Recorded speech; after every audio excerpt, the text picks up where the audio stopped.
कहाँ बैठकर कथा सुन रहे हो? कुबेरेश्वर बाबा की गोद में, अपने पिता की गोद के अंदर बैठकर आप कथा कर भगवान शंकर की कथा को सुन रहे हो। और पिता की गोद में बैठकर, भगवान शंकर की गोद में बैठकर जब हम कथा का लाभ ले रहे हैं,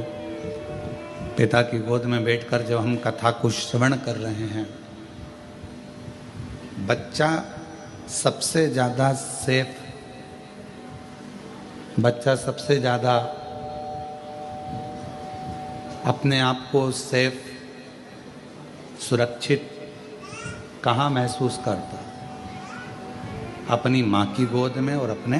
पिता की गोद में। बाकी का कोई भी बच्चा किसी स्थान पर अपने आप को सेफ नहीं समझता।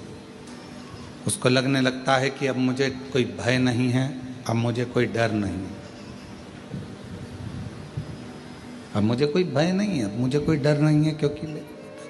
मेरे पिता की गोद में मैं बैठा हूँ, मेरी माँ की गोद में मैं बैठा हूँ। अब मुझे कोई टेंशन नहीं है, अब मुझे कोई चिंता नहीं है, अब मुझे कोई परेशानी नहीं है। जैसे एक पिता की गोद में बैठने के बाद व्यक्ति के हृदय में यह भाव आ जाता है कि अब मैं सेफ हूँ, अब मुझे भय नहीं है, सामने से कोई श्वान आ गया, कोई सिंह आ गया, कोई आ गया और मुझे भय नहीं है। कुबेरेश्वर धाम पर आप जितने भी बैठकर कथा को श्रवण कर रहे हैं, पितृपक्ष में या ऑनलाइन टीवी के सामने बैठकर, मोबाइल पर, दुकान पर, कहीं पर भी बैठकर शिव महापुराण की कथा यदि आप श्रवण कर रहे हैं, तो आपको यह महसूस होना चाहिए कि अब हम भगवान शंकर की गोद में बैठ गए हैं। हमें अब संसार का कोई भय नहीं है, हमें कोई भय का, हमारे भीतर का भय, हमारे भीतर का